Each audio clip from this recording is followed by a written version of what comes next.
国内疫情稳定，嘉义新港洪天宫的防疫计划嘛已经通过啊，即嘛已经开始开放民众入去庙内参拜。总算会当礼拜庙内底拜拜，等2个外的信众感觉心情真好。觉得太久没来了，然后又在家关了2个多月吧。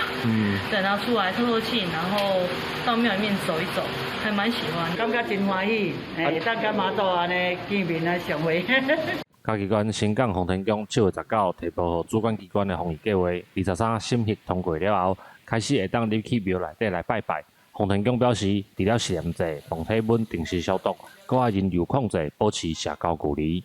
其实没有很明确的清楚知道说今天开放，只是刚好这么凑巧是妈祖保佑，所以我们就进来。跋杯吼，拢有酒精，啊，阮跋杯，阮的服务人员哦，每1点钟拢会消毒一届，喷一届。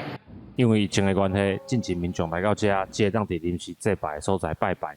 洪天宫讲，为未解封迄天开始，信众就一直希望庙方会当全国开放。